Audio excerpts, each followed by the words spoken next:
I'm going to share a short story from author Heather O'Neill's book of short stories, it's titled here, Daydreams of Angels.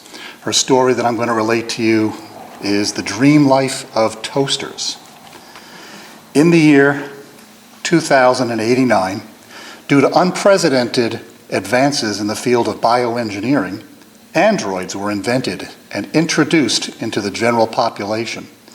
From all outward appearance, they seemed to be exactly like people, but although their cognitive skills were very similar to those of humans, they were unable to experience the same feelings and sensations. Most emotions were deemed unnecessary for their specific functions in our world.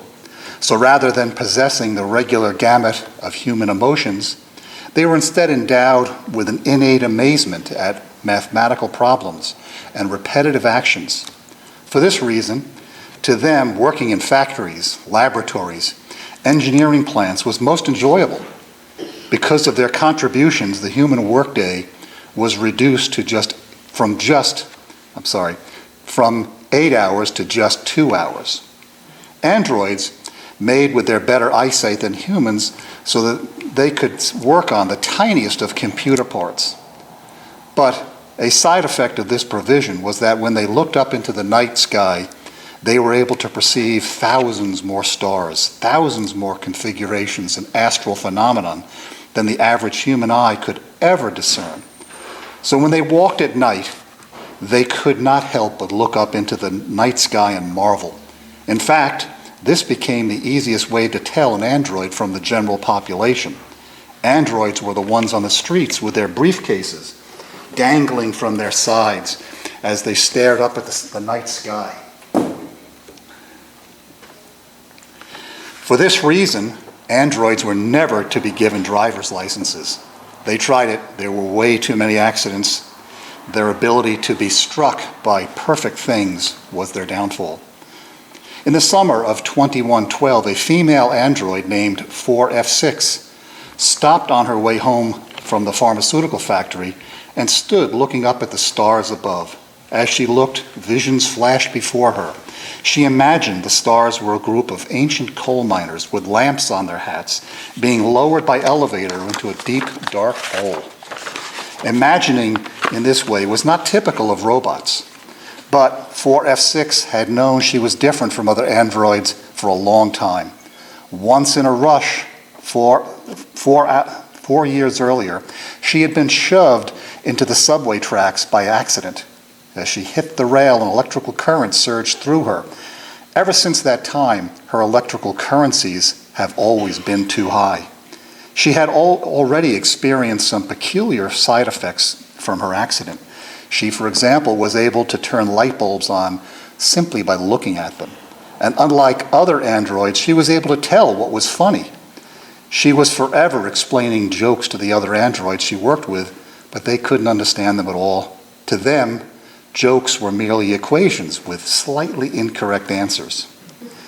As she was standing there, peacefully looking up at the stars, she realized that another android in a tweed suit was standing right beside her, also looking up at the night sky. Naturally, they introduced each other. Androids were always very cordial and polite, as it increased workplace efficiency. 4F6 liked BX19 immediately. She liked his brown eyes and his pale skin. He told her that he worked transcribing trials at the courthouse. He began to repeat verbatim one of the cases he sat in on that day. A man was on trial for murdering his ex-wife's new boyfriend. He had strangled him with his bare hands and showed no remorse. Then he told her the story of a man who had robbed a convenience store and got away with $15 and had been subsequently sentenced to 15 years in prison. 4F6 was moved by these stories. She had never had anyone say such things to her. The only kind of talk she heard from the androids at the pharmaceutical factory, who spoke of formulae and tables of elements. All of this talk of murder, love, to her it was like poetry. Somewhere in 4F6's circuitry there stirred a desire to reach out and touch BX19. Androids often mimicked human behavior out of curiosity. They, of course, tried kissing and lovemaking, and certain androids claimed they felt something. But it was the general consensus that while they were unable to feel anything at all while engaging in such activities, 4F6 herself had never been kissed. But now, for the first time, she wanted to be. "Please kiss me," she said. BX-19 leaned over and did as he was told. He was being polite. But when his lips touched her lips, 4F6's heart felt like it had been dunked into her stomach. Of course, when that happens with humans, it's merely a sensation. But with an android, every emotion has a definitive mechanical reaction. Tiny wires and bolts fell from inside her chest and into her stomach. 4F6 felt the metal parts moving around in her belly. Later that night, lying in bed, the discomfort she was feeling in her stomach was the furthest thing from her mind. She replayed the kiss over and over until her short-term memory projector snapped off, and she drifted off into sleep. The next morning, as 4F6 was gaining consciousness, as she lay in her bed staring at the ceiling, she felt something fall between her legs. She pulled off her blankets and rummaged through the sheets, searching for the errant part. Suddenly her hand touched something cold and metallic.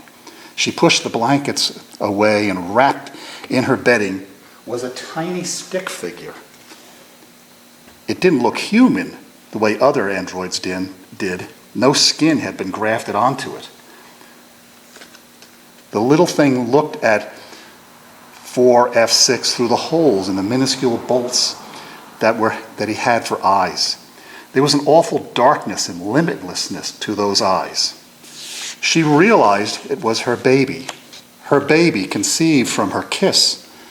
The gestation period for the tiny robot had only been a day. She had never heard of robots making robots, well, perhaps on a factory assembly line, but never without being told to. Never in a bed, never as the result of a spontaneous kiss. 4F6 knew something horribly wrong had happened. Although androids didn't really know what it meant beyond the softer skin and crooked teeth, they somehow wished to be human.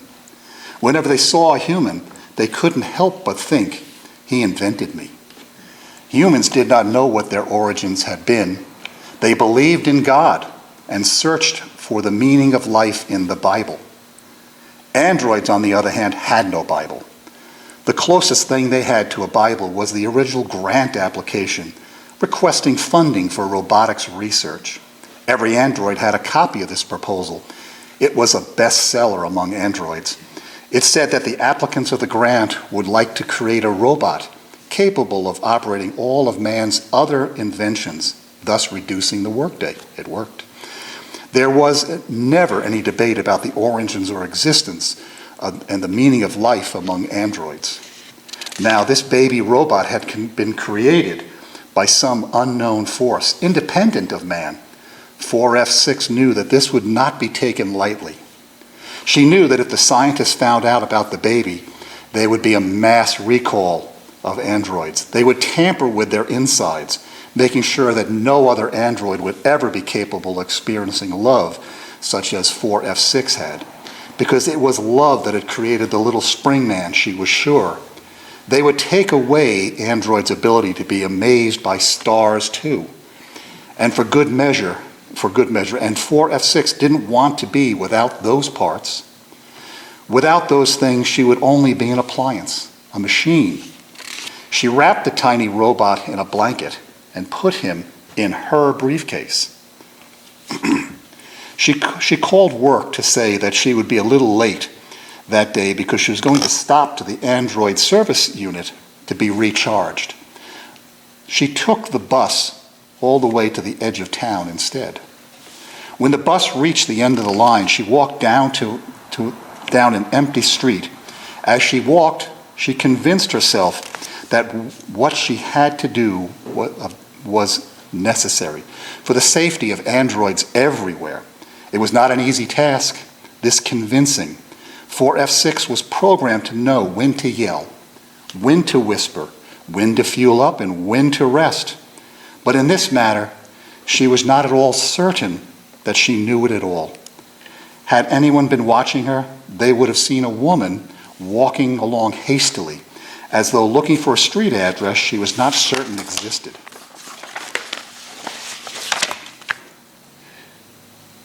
As she walked along,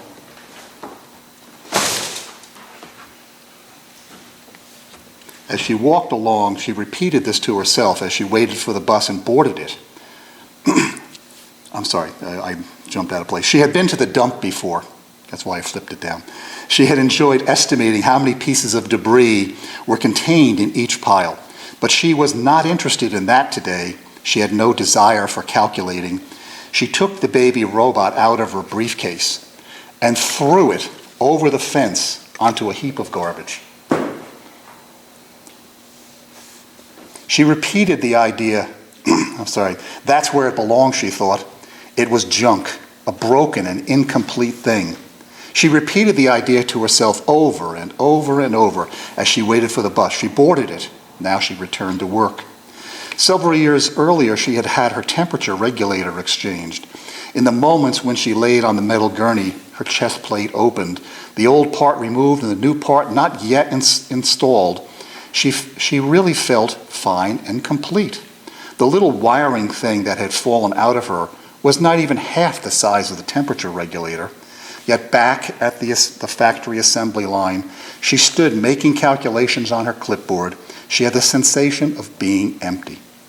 As much as she considered it, it did not make any sense to her. Yet there it was. At the dump, there were seagulls circling above and crying out as though in pain. The tiny robot laying on his back wished that one of the birds would swoop down and pick him up in his claws because he wanted so badly to be held, but the seagulls seemed interested in anything else in the dump except him. As it started to get dark, the little robot began to feel more and more and more alone. He stood up on his feet. Which looked like tiny salad forks, and stumbled over the garbage. He passed a used shoe, piles of books and tin cans, green metal chairs and couches with cushions covered with coffee stains. Then amongst it all, he saw something that comforted him, a toaster laying all by itself. The robot hurried over and wrapped his arms around it, circling its electrical cord around its body. He lay there, entwined with the toaster, and in that way, he assured himself that somehow now he was loved. When the stars came out, there's tremendous production value here. Okay, when the stars came out, so numerous and fantastic, the little robot was struck by the utter mystery of being alone, that he forgot, at least for the moment, how painful it was.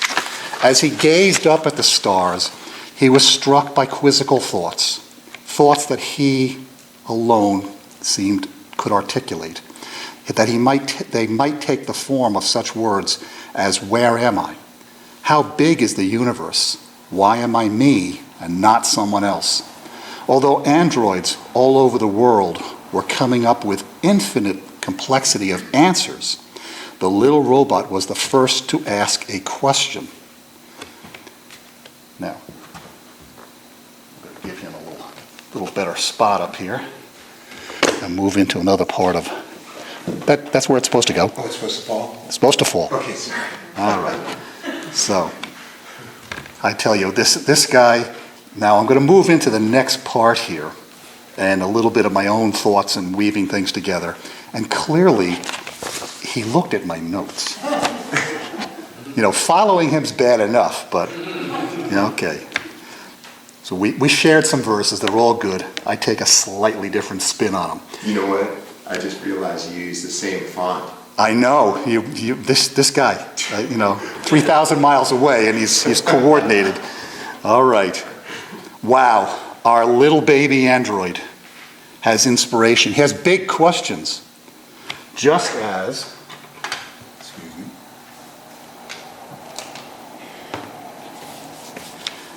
He has big answers. As a matter of fact, he's not just spewing out correct answers. He's asking important questions, questions that have always existed. How big is the universe? Why am I here? Why am I here? Preterism, consistent Christianity, covenant eschatology. I could go on and on like that. We seek to know what has always been there, following on the most obvious of questions. Questions that not long ago would have landed you in prison, placed you even in the torturer's hands, ultimately taken your life. For a very long time, even today one would say, mainline Christianity has required followers to take on a modality regards to the second coming as it being an unfulfilled event, forced to pin all hope in a soon summation of history, programming followers to robotically mirror a set script. Reality?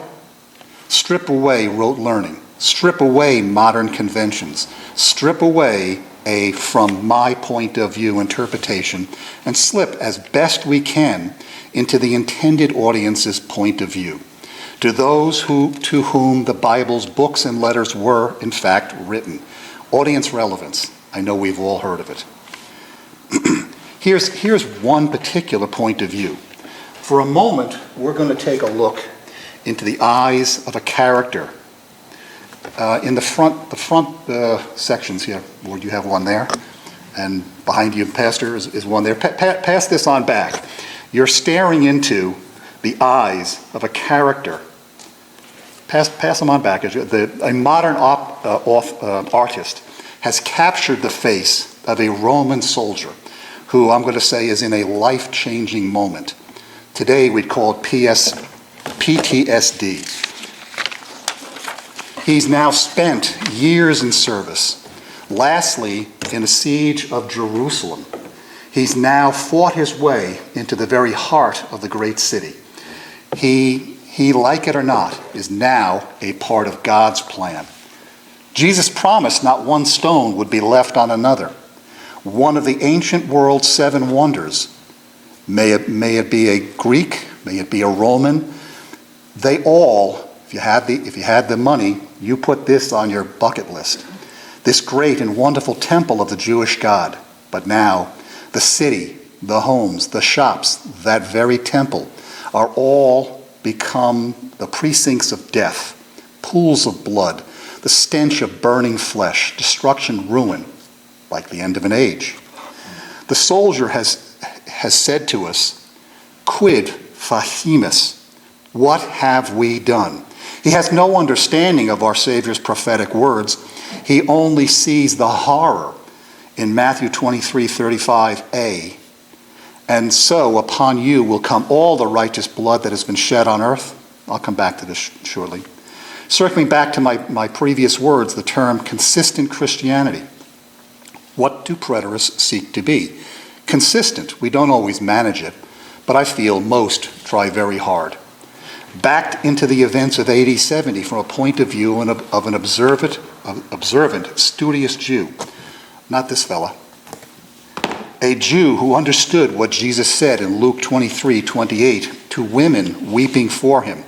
Daughters of Jerusalem, do not weep for me. Weep for yourselves and for your children. Or in Mark 14:62 when he said to the high priest Caiaphas, and you, Caiaphas, will see the Son of Man sitting at the right hand of the Mighty One and coming on the clouds of heaven. Never mind the direct reference to timing. None of them are alive today. But a Jewish Christian, first century fellow, would also know that Jesus was talking about an unfolding transition, the law moving to grace. Not a single person here today has not seen the very typical use of a 40 transition. I'm going to pull a bit from a 2007 book titled A Deeper Jesus. The long subtitle, I feel, is important. It is, in alignment of the words of Jesus to see the future, bringing context into God's time frames to understand the Bible.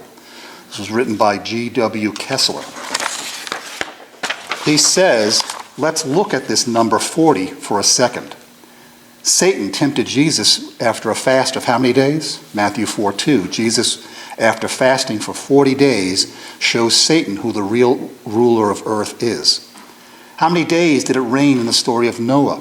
Genesis 7:12. God has it rain for 40 days, and the earth was made new after the flood. How many years did the Israelites wander in the desert? Numbers 14:34. The Israelites wandered 40 years before getting a new land contract. How many days was Moses in the mountain with God? Exodus 24:18. Moses was with God 40 days before announcing a new age of law. How many days did Jonah say till Nineveh would be overthrown?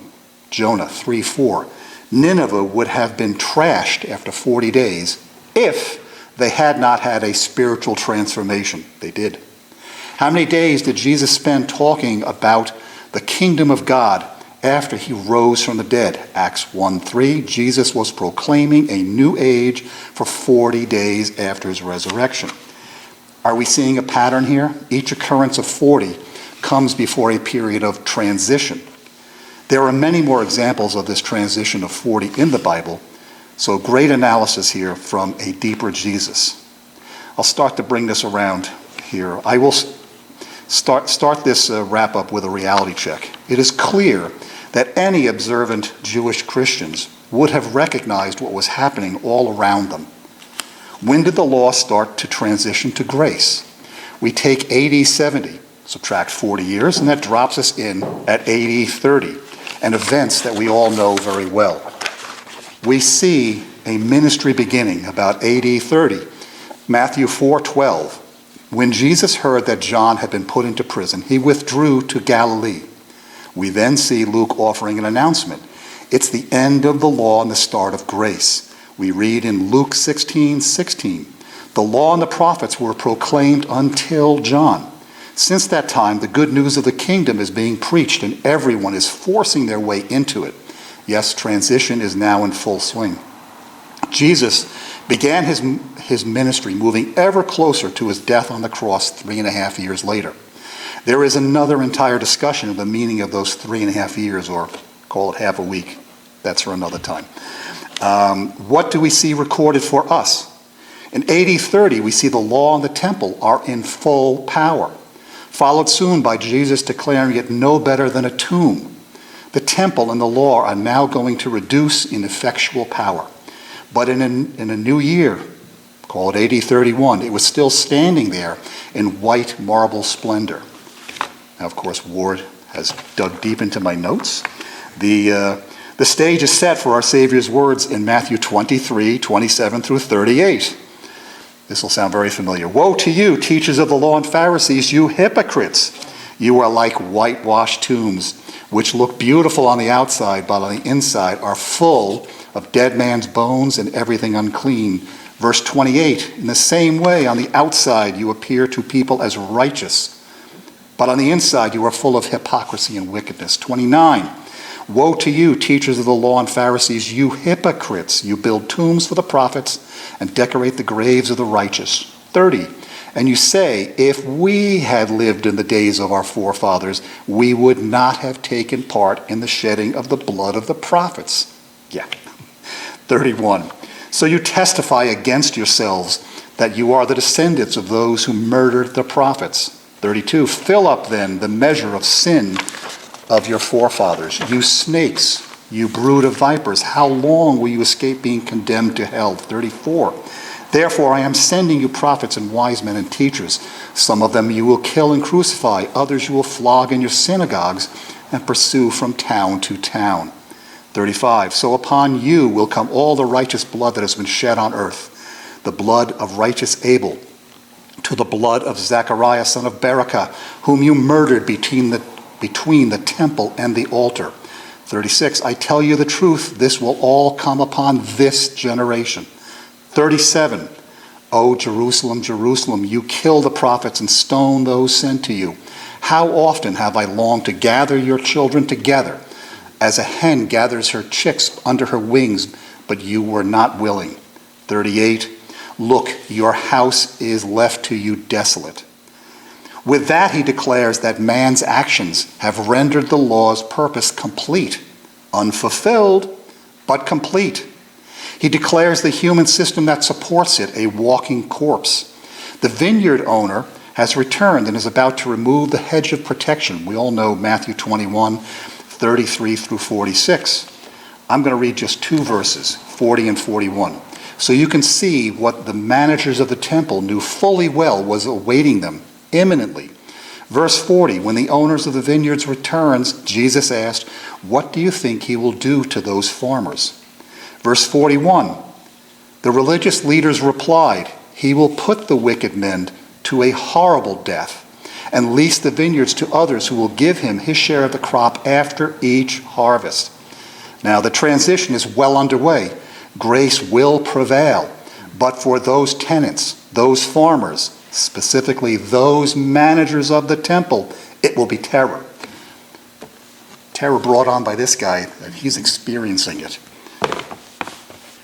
Like our little android, we simply need to look and ask the obvious questions. The answers are there. Just read. Thank you for putting up with me. I hope you've been touched. Thank you.